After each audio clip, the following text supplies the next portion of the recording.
샬롬 10월 21일 토요일 새벽 하나님께 올려드립니다.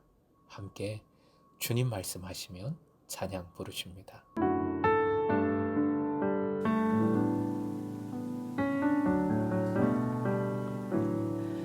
주님 말씀하시면 내가 나가리다. 주님 뜻이 아니면 내가 멈춰서리다. 나의 가고 사는 것 주님 뜻에 있으니 오 주님 나를 이끄소서. 뜻하신 그곳에 나의 길 원합니다. 이끄시는 대로 순종하며 살리니 연약한 내 영혼 통하여 일하소서. 주님 나라와 그 뜻을 위하여 오 주님 나를 이끄소서. 오늘 말씀은 레위기 20장 10절에서 21절, 레위기 20장 10절부터 21절까지의 말씀입니다.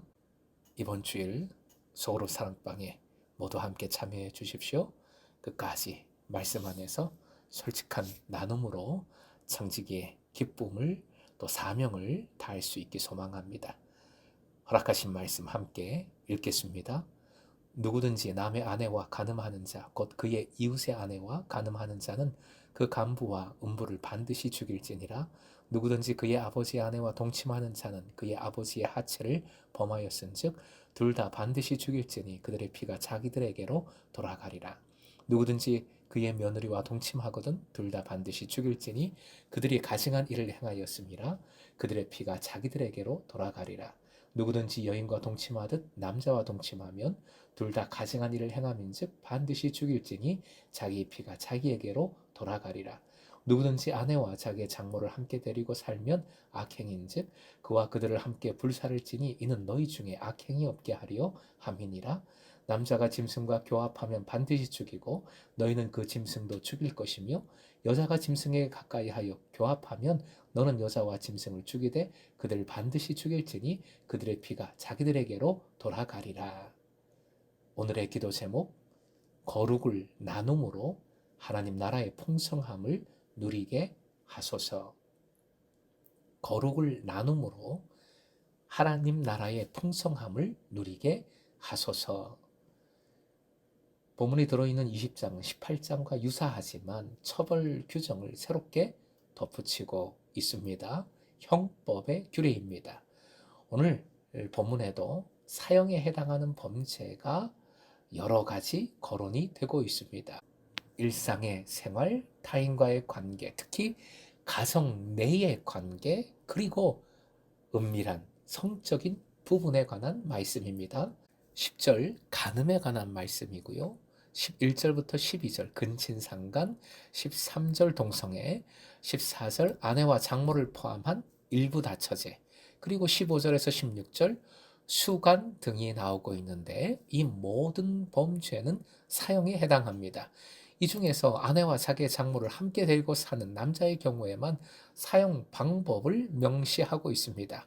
그들을 함께 불살을지니 이는 너희 중에 악행이 없게 하려 함이니라 하십니다.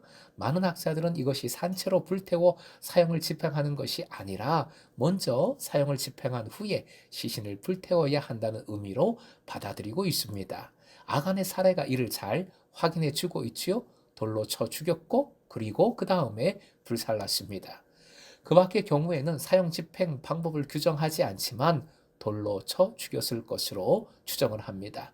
대개 사형을 선고받은 사람들을 높은 곳으로 데려가서 떨어뜨렸고 그래도 죄인이 죽지 않은 경우에만 돌로 쳐서 죽였습니다. 그것을 가장 인간적인 사형 방법으로 간주했습니다. 그리고 이런 사형 방법은 개인적인 형벌이 아니라 공동체적인 형벌임을 이 돌로 쳐 죽이는 방식이 잘 보여줍니다. 이러한 제약이 공동체의 토대를 무너뜨리는 범죄이기에 공동체적 처벌을 가한 것이지요. 또한 이런 사건들에서 범죄를 계획한 사람은 물론 범죄와 관련된 모든 당사자가 그 악행에 대해 유죄 판결을 받습니다. 추정컨대 그들이 그 행위에 동의했기 때문이지요. 예를 들어 가늠한 남자와 그리고 여자, 근친상간을 저지른 악인과 피해자, 동성애 범죄자와 그 상대, 인간과 짐승이 모두 사형에 처해졌습니다. 본문은 순서는 다르지만 18장에 이미 나왔던 금지 규정들이지요. 18장 23절에서 25절 말씀을 소개합니다. 레위기 18장 23절 너는 짐승과 교합하여 자기를 더럽히지 말며 여자는 짐승 앞에서 서서 그것과 교접하지 말라 이는 문란한 일이니라. 그리고 24절 25절도 함께 읽겠습니다. 너는 이 모든 일로 스스로 더럽히지 말라. 내가 너희 앞에서 쫓아내는 족속들이 이 모든 일로 말미암아 더러워졌고 그 땅도 더러워졌으므로 내가 그 악으로 말미암아 벌하고 그 땅도 스스로 그 주민을 토하여 내느니라.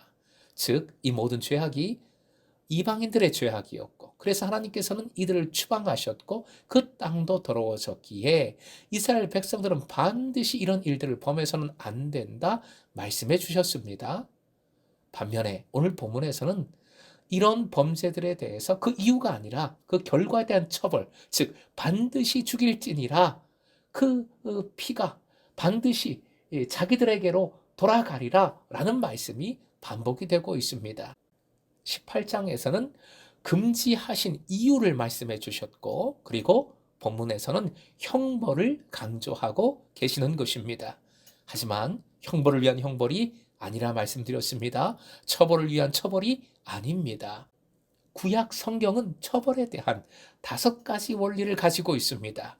고든 웬함이라는 신학자의 발견과 정리인데요. 그 첫째는 처벌의 목적이 범죄자가 법적으로 응분의 대가를 치르게 하고, 둘째, 그들의 마음에서 악을 제거하고, 셋째, 다른 사람들이 죄를 짓지 못하게 막고, 넷째, 속죄하고 사회와의 화해를 촉진하고, 다섯째, 피해자에게 보상을 제공하는 것이다. 이것이 바로 하나님께서 처벌하시는 원리 목적입니다. 한마디로 하나님께서는 하나님 사랑, 이웃 사랑을 회복시켜 주고자 하시는 것이지요. 공동체의 거룩을 회복하는 것이 목적이심을 알 수 있습니다. 사랑하는 금성의 제자 여러분, 일상이면서도 은밀한 부분, 성적인 부분에 대해서 우리는 정결해야 합니다. 거룩해야 합니다. 이것은 가정의 근원이고 다른 사람과의 관계의 토대가 되기 때문이지요. 그리고 나만 정결하는 것으로 끝나면 안 됩니다. 죄악에 대한 하나님의 마음을 안다면 우리는 가만히 있을 수 없습니다. 이 범죄들이 다 공동체성을 가지고 있습니다. 범죄자들을 향하여 손가락질만 하고 있을 수 없습니다. 에스겔 선지자에게 주신 말씀에 이런 중요한 말씀이 있습니다. 에스겔서 3장 20절 말씀 함께 읽겠습니다. 시작. 또 만약 의인이 지금까지 걸어온 올바른 길에서 떠나서 악한 일을 할 때에는 내가 그 앞에 올무를 놓아 그 의인 역시 죽게 할 것이다. 내가 그를 깨우쳐 주지 않으면 그는 자기가 지은 그 죄 때문에 죽을 것이다. 그리고 그가 이미 행한 의로운 행실은 하나도 기억되지 않을 것이다. 그러나 그 사람이 죽은 책임은 내가 너에게 묻겠다. 가만히 방관한 죄에 대해서 하나님께서 책임을 물으시겠다 하시는 엄미한 말씀입니다. 의인이 범죄하지 않도록 가만히 있으면 안 됩니다. 말해주어야 합니다. 함께 거룩한 삶을 살아가도록, 말씀에 순종하는 삶을 살아가도록, 함께 청지기적 사명을 다할 수 있도록 붙잡아줘야 되는 것이지요. 그 사명을 나누어야 하는 것이지요. 우리가 속으로 파는 이유입니다. 오늘도 거룩을 이루고 다른 일을 거룩하게 만들어 함께 공동체 전체가 기쁨을 누리고, 그래서 가정이 세워지고 공동체가 세워지고 그 속에 한 사람 한 사람이 세워지는 하나님 나라의 기쁨을 이루어가는 금성의 제자 되시길 주님의 이름으로 축원드립니다.